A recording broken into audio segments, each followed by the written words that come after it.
You're listening to Florida Matters. I'm Matthew Petty. Hurricane season is always stressful, and it may weigh even heavier as you continue to recover from last year's storms. So how are you coping and dealing with the unknowns as hurricane season arrives? We invited a couple of people who are experts in helping people get through crises. Clara Reynolds is President and CEO of the Crisis Center of Tampa Bay. Clara, thank you so much for coming back. Thank you, Matthew. It's a pleasure to be here. Dr. Amber Mahmood is with the University of South Florida's College of Public Health. She's an expert in global disaster management, humanitarian relief, and homeland security. Dr. Mahmood, thank you so much. Thank you. Thank you for inviting me, Matthew. Well, some of you reached out with stories about how last year's hurricanes affected your mental health. Shannon Vasco, who lives in Yankeetown, said Debbie, Helene and Milton finished off her home, which had already been damaged by Hurricane Idalia, and drove loved ones out of the community. She told me the storm was devastating, but people in the community also came together to help each other. It was kind of a double-edged sword that we hate to see these things happen, but watching each other come together for each other, we were going from home to home, ripping people's homes apart, taking all of their belongings out to the curb, heavy, labor-intensive, emotional-intensive work. But we were there for each other, and it was beautiful and tragic at the same time. Well, Shannon is staying in an RV while she works through insurance to get her home torn down and rebuilt. Yeah, it's an emotional roller coaster. I remember after Idalia being angry at the birds for singing. I thought, how dare you? It was just up and down, and then, you take it day by day. Seek professional help when you can, if you have the resources to do so, which I did, and I'm not ashamed of that. I needed to. Your friends can only offer you so much support. So first of all, get a good social network, support network, whether it's friends, family, church, in some way, but they can't always do what is needed, and you need to get professional support, and there's nothing wrong with that. And we need more resources in our community for those who do not have health insurance or cannot afford the help they need. All right, so quite a lot to unpack there. Clara, let's just kind of go through some of the step by step. What are some of the immediate mental health impacts of a natural disaster like a hurricane? One of the things I think that's really important to talk about for us here in this community is that all of us were impacted. Oh, yes. And I think it's a wonderful thing, kind of like Shannon said. You've got a community of support, but you've also got the community who's experienced exactly what you have. So while there's that support, people are also dealing with their own trauma and their own experiences. So I think Shannon put it beautifully, as we're assessing, talking about how we're feeling and allowing ourselves to experience the whole range of emotions, from grief and anger and loss to appreciation. And, some people may experience survivor's guilt. All of those feelings are absolutely perfectly normal and need to be experienced. And so I think that that's really important. I think that the other thing that we all have to be really aware of now that we are, 30-ish days away from the start of hurricane season, is that those feelings that you felt in September, October, they may come roaring back, because we know that the trauma that individuals experienced during these hurricanes, we know that they will come back, and you may experience some of the same feelings and emotions that you experienced when you were in the middle of it. And so it's really important to, again, process those feelings, talk about it, and to seek out professional help and support if your network is not in a place where they can assist you. Mm-hmm. Dr. Mahmood, just kind of thinking about some of those impacts of, the mental response to disaster or trauma that manifest themselves in somebody, physically, like those are kind of like, they have a real impact on your physiology, right? That's true. And one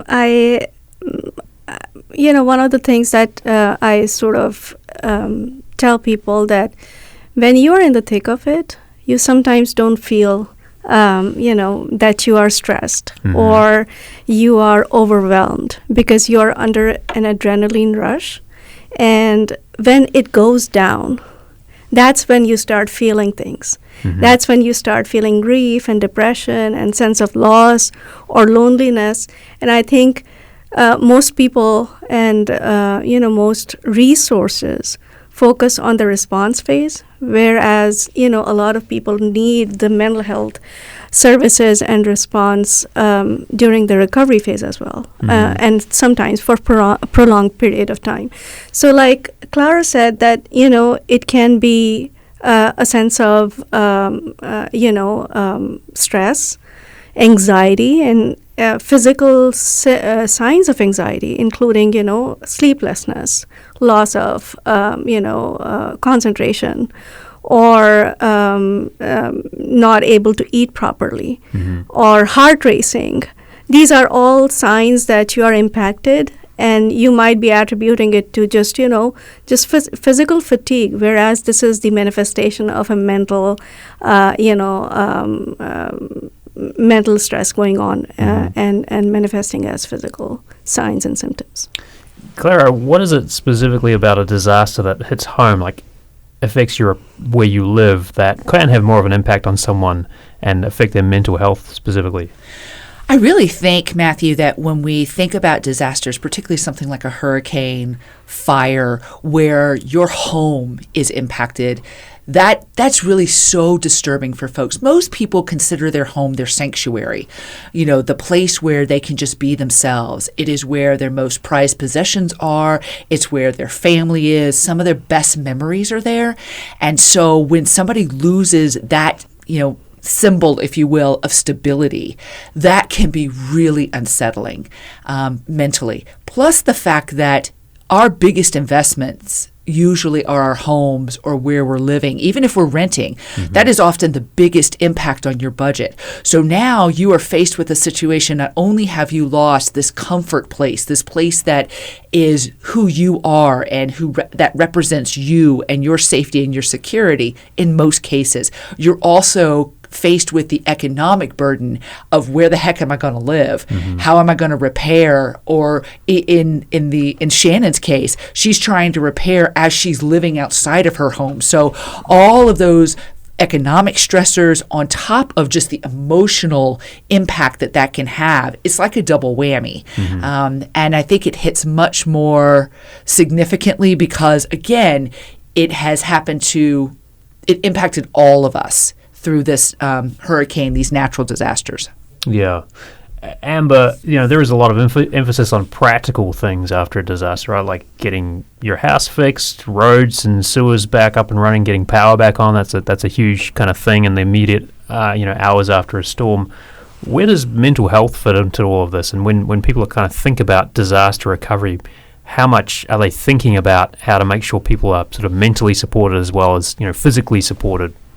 Yeah, I think as a practitioner who teaches disaster management as a discipline, we try to think disasters in different phases, and recovery is just one phase.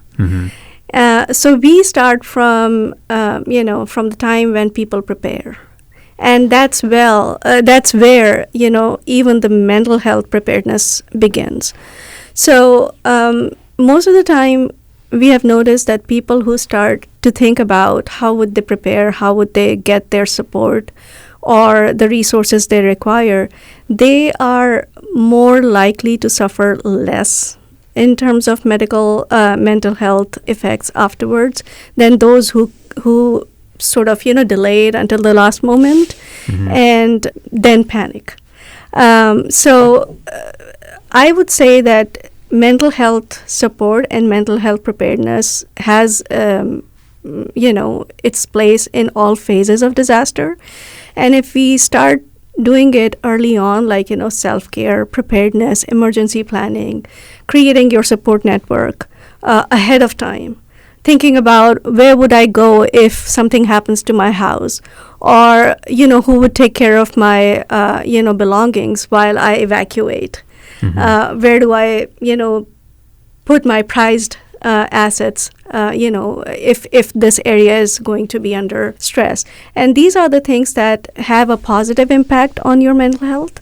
And this also, adds to the resilience, overall resilience of individuals and the communities they live in. So I think incorporating mental health and preparedness and coping in all phases of disaster management is important. Is that a relatively kind of new idea in disaster management, or has that been around from the get-go? I would say that it has been around for a long time. We just don't put enough emphasis on it. Mm-hmm. Claire, I see you nodding your head there. I'm wondering about some of the stories that you've heard from folks who've reached out to your organization for help in the aftermath of the 2024 hurricane season. And I really want to echo what Dr. Mahmood was talking about around, in the immediate aftermath of a storm. If we think about Maslow's hierarchy of needs, people are looking for food, clothing, shelter, and that is the absolute top priority. And once those needs are met, we certainly did then start getting the phone calls from individuals who were then struggling with depression, anxiety, thoughts of suicide. So I absolutely echo where Dr. Mahmood was coming from. I also think thinking back to what she was also referencing in regards to the preparation. The reason why we prepare, obviously we want to be ready for it, but it's also to provide some control to something that's completely uncontrollable. And what we have found at the Crisis Center of Tampa Bay is as people are planning, making sure that they also plan for their mental health, but also for some self-care, giving people permission to sometimes just sit down and color on a piece of paper if that's where your happy place is. Sit down and maybe read a trash book or whatever is going to just take you out of that stress for the moment, to give yourself a break, and that way you're able to then respond better moving forward. I think we have been really trying to preach that message that even when things are at their worst, you've got to be able to take a breath if you're going to be able to reduce that anxiety so that you can actually make good decisions and think about what your next steps are going to be. Yeah. Just thinking about the anxiety ahead of a storm too, as you were saying, Amber, I want to just read something that Maria Klein in Clearwater told us about the impact of the 2024 hurricane season on her mental well-being. She said, quote, "A lot of anxiety from my older home, my daughter in Fort Myers, friends on the beach. The anticipation was terrifying, but the aftermath was devastating for so many." And Maria said she's prepared for storm season with a new roof, new windows, a concrete block home on high ground, but she's still a bit anxious about the upcoming storm season. So she had this question: what is a good way to channel pre-storm anxiety?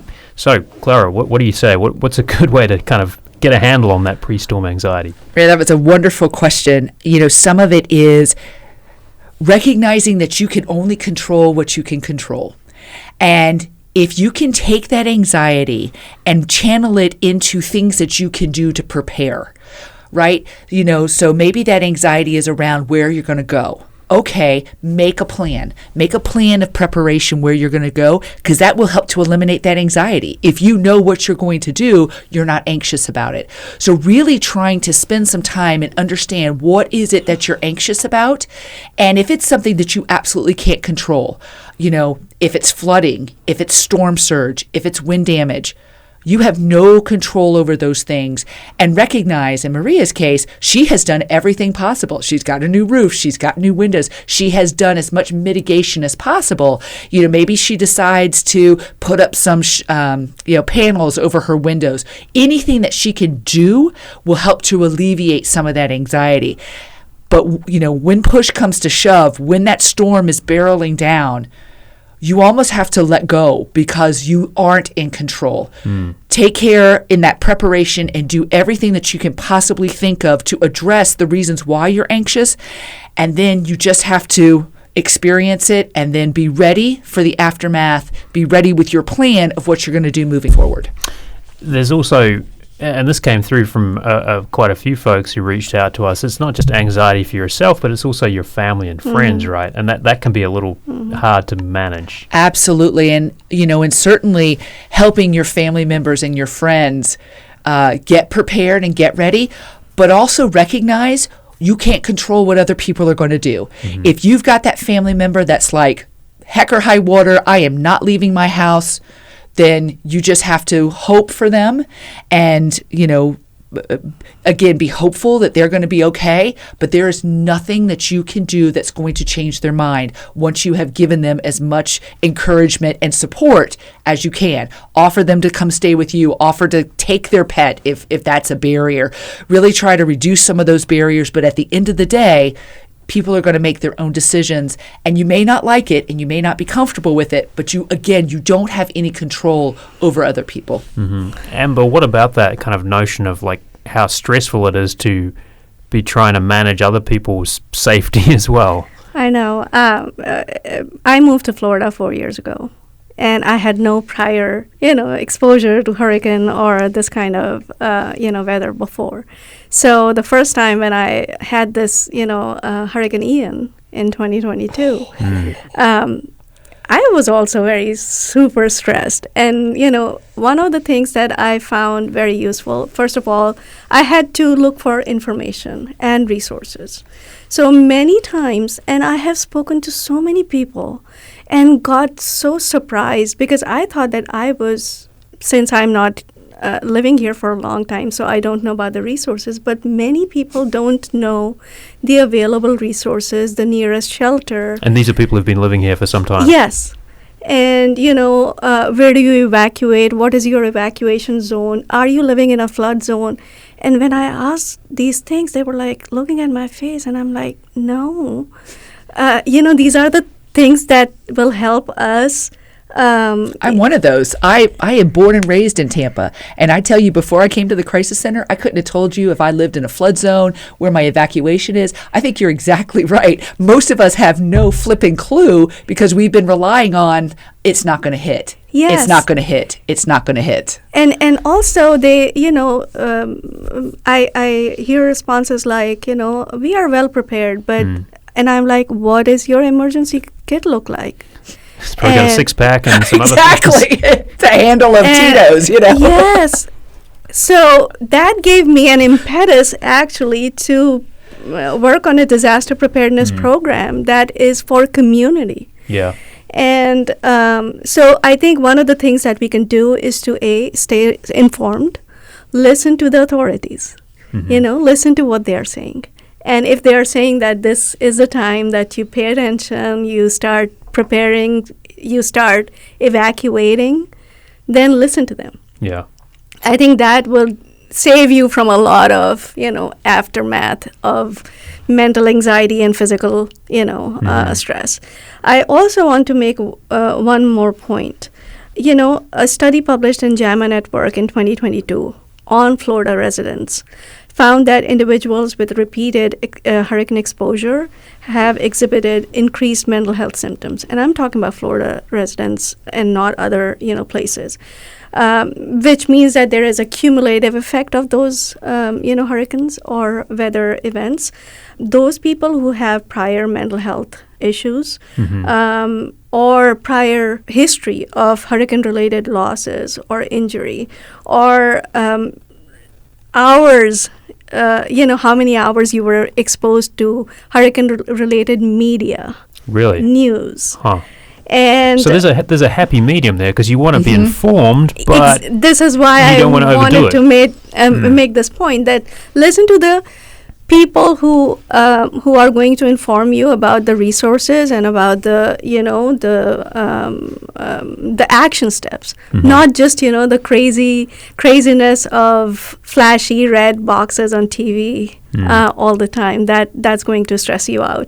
And also those people who did not evacuate in an evacuation zone also exhibited more symptoms of post-traumatic stress in Florida. So all these things can have an impact. Yeah. So it's interesting, your points here, Amber, because one of our listeners, Della, wrote that she's still affected by the last hurricane season, that the sound of trees snapping and falling and the dark, and she's also torn between wanting to leave before the next storm comes and fear of the unknown.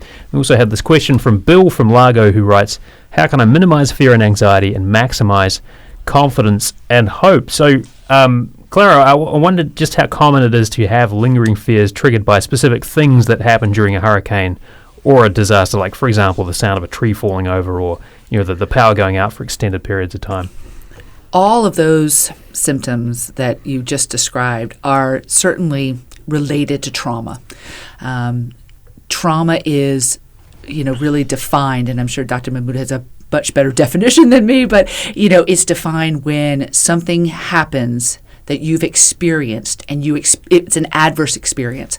And so it can be, I think sometimes we think about trauma from a perspective of a sexual assault or a crime or a horrific car accident, but it can really be anything that has such an impact on you that you can be triggered. And I think that's really what we're talking about, Matthew, is that people are already experiencing triggers, heavy winds, heavy rains. Sometimes the sound of a car door slamming can take people back to a thunderstorm. So all of those are really signs of trauma. And I would say to anybody that is already experiencing some of those related symptoms, it is time to get some professional assistance. Trauma therapy is incredibly impactful. It has strong efficacy. It is an evidence-based way of helping you be able to process the trauma that you experienced and develop coping mechanisms so that when you are presented with triggers, you recognize them, first of all, as a trigger, and you know how to respond, how to manage your emotions and your feelings, and particularly your anxiety. Mm-hmm. Amber, I imagine that's pretty important because, if you've been through a hurricane or some kind of stressful situation and you're heading into another summer, you're going to hear things like, the sound of heavy winds, and you're probably going to experience a power cut, whether or not there's a hurricane, right? Those things happen fairly commonly in Florida. So there's got to be some things you need to think about doing to try and manage that kind of fear response if you can. Yeah. So I would say that one of the things that people can do even before the hurricane season begins is to use healthy coping strategies, and there are many. And these are this is one of the things that I say does not require extra effort because you can actually incorporate it into your lifestyle. Eat healthy. Use less social media, within the bounds of healthy information. Yes, and exercise, but also avoid unhealthy coping mechanisms or strategies, such as using substances, or when you're depressed, using alcohol more than that you do. In addition to that, I find that staying connected with your loved ones and your friends and your community ahead of a storm makes a lot of difference. And one way of connecting with the communities is to volunteer. Mm-hmm. And those who volunteer obviously have, not only putting their time, but also a lot of effort into the preparedness and response, which may have some, physical fatigue afterwards, but they feel happier and more grounded during the hurricane season than those who do not volunteer. In addition to that, I would suggest that use trusted sources of information and not just, use social media and hearsay. That's not the best way of getting information during a hurricane season. So be mindful of social media. There might be misinformation, miscoding, and you might have some, something that may have a very negative emotional impact on you. Mm-hmm. But after all of this is done, if you still feel that this is not enough, there is no harm in seeking professional help.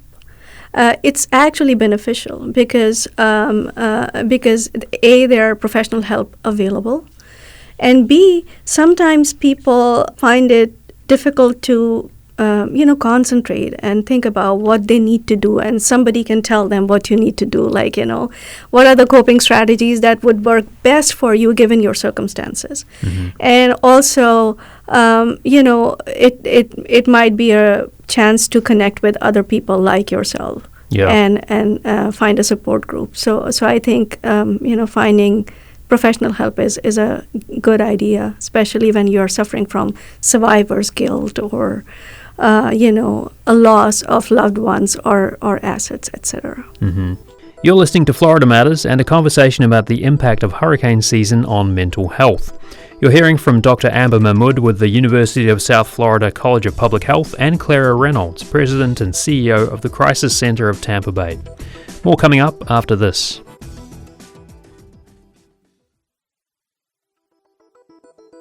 You're listening to Florida Matters. I'm Matthew Petty with Clara Reynolds, President and CEO of the Crisis Center of Tampa Bay, and Dr. Amber Mahmood with the University of South Florida College of Public Health. We're talking about the impact of hurricanes on mental health and some strategies for dealing with the emotional stress before, during, and after a storm. Well, one of the things that can happen after a disaster is if the impacts stretch on for a long time. Here's Don Ferguson, who lives in Zephyr Hills and was experiencing persistent flooding long after Hurricane Milton. I'm struggling mostly mentally. It's very rough on the brain. I feel like I'm worthless, like who cares? Then there's Richard Beckwith. He also lives in Zephyr Hills. It's a little emotionally rough. I mean, when you come back to it and actually see the devastation and what the water is capable of doing. I mean, I've got a home here that's now not even sitting on its foundation correctly because of the water, and I don't know what to do. Well, Don Ferguson and Richard Beckwith shared their stories of ongoing flooding and the impact of that with WUSF's Sky LeBron. Sky talked about his reporting on Florida Matters back in March. Clara, what about some of those long-term mental health impacts of a disaster with a long tail like Hurricane Milton? I mean, we talked a little bit about this not too long ago, but what should people be aware of? It's, once they've gotten through that first phase, then what? Ooh, that's a great question, Matthew. The first phase being kind of the recovery, as Dr. Mahmood had said, and thinking about the next phase, it is really then just doing that assessment and, seeing where you are currently. My heart goes out to both Don and Richard because I think part of their issue is that they're reminded every single day because they're still experiencing flooding and they're still experiencing, their homes not moving forward. I think that is one of the frustration points that we certainly have heard at the Crisis Center is that there are so many people, luckily who have been able to recover, but there are many people that have not. They're still living in motels or hotels, or maybe they're doubling up with family. So it's like this storm is never ending. I think that's another part of this, what we've experienced here in the Tampa Bay area, particularly this past hurricane season. And I don't think we can appreciate it when it's happening someplace else. Certainly we saw what was happening in the fires in California, but, the next news cycle, you're moving on to something else. There's no next news cycle for us. I mean, so many people in so many communities still have, unfortunately, piles of rubble. They're, like I said before, their homes are still struggling. So I really think that as people are thinking about what do I do next, it's really going to depend upon where are they in that process. Dr. Mahmood, you talked about, there are multiple stages to this recovery effort. So you probably have more to offer than I do. Yeah, I think I echo everything that you said. But I also want to say that we live in a time where the hurricane season might actually expand in the duration.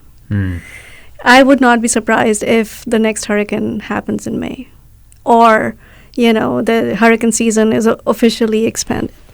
So yeah, we actually saw advance warnings starting to come from the National Hurricane Center a month before the official start of hurricane season. Exactly. So one of the things that I want to tell everybody is that don't wait for the season to arrive. Be prepared all the time. And it might not be just the hurricane, but other types of hazards that may occur. And if you are ready and prepared, and in preparedness is a culture. Yeah, we saw a little bit of that during 2020, right? As the pandemic took effect, I think some folks who may be in the mode of getting prepared for hurricane season, that probably helped them sort of figure out what they needed to do. Exactly. Like, you keep a storage of water in your house. You toilet paper. Exactly. Yeah, hoard toilet paper. But also, think about if you need to leave in a short period of time, what are the important things that you want to carry with you? Or if you want to keep safe some things, what would be the best place to do that? Like if you have pets, what would you want to carry with you in order to have them, carry them with yourself, or find a shelter for them? So I think these are some of the things that we should be thinking, as a habit now. Yeah. Yeah, the one thing I was thinking as you were talking, Dr. Mahmood, are the folks on the other side of the spectrum that are really just numb to this, right? They've got this hurricane fatigue kind of going on at this point, and they're like almost in denial, like, I can't do anything more. And I think that for those individuals that are really struggling with the fact that I'm too exhausted to even think about, July, August, September, again, as you said, it is time to reach out and ask for some professional help, because that just means that fatigue has really set in for you, and you need that opportunity to reset. And professional assistance by calling the crisis center at 211 or 988 or going to our website to find out what resources are available. I think that's the other really important thing too, because as we're entering season, if you are in a place where you're like, I can't do this, now is the time that you get that help and support so that you are ready for that next hurricane cycle. And I also want to emphasize that, you can't do everything alone. Preparedness and response is a team sport. And unless you are part of a team or the team that can help you, you might not get all the resources that you want or you need. So it's always important to reach out to your community, to the other people who are working in this, space, volunteer. Just, go to different community events and find out who is preparing and doing what. Knowing who your neighbours are too can be really helpful, right? Exactly. Because you sort of need that phone tree, or, if your phone's not working, kind of go knock on a door and know that the person on the other side is somebody you've talked to before. Yes, and sometimes people get very anxious in the sense that, what would happen if they knock the door? Would the other person be angry? So maybe I should not reach out. So making those connections earlier, because when you are in the thick of an event, you might not be trusting your neighbors either in some situations. So it might happen that you knock on the door and nobody responds, or responds in a hostile fashion. But if you know them earlier, it might be useful. I cannot emphasize enough that this is not to be done alone. It has to be a community effort. I wanted to ask about children, Clara, because kids process things in a different way. Are there some things you need to keep in mind if you've got kids, or you're thinking about how kids kind of what they need to get through a disaster, or even just kind of dealing with that pre-storm anxiety that we've talked about? I'm going to take a page out of Dr. Mahmood's book around get your children involved in your hurricane preparedness. Kids do much better, just like we all do, if we have information, we have facts, but we can also do something. So even, very young kids, you can have them, put together their hurricane box of what are some things that if we had to go quickly, you would really want, that would make you happy, that would keep you occupied, and let kids become involved. One of the things that no matter what the disaster is or what's going on, it's always so important to start off by saying, what do you know about this? So that you could dispel any myths, any rumors, particularly if a child does have access to social media, dispel, give them the facts. And then the next question is, how are you feeling? 8 times out of 10, most kids are like, oh, I'm fine, or I don't know. And that's really where it's an opportunity for you to be vulnerable as the parent. Let me tell you how I'm feeling. Give some language to those feelings and emotions, and then continue to check in and see how your child is doing stuff together, and making plans and making schedules.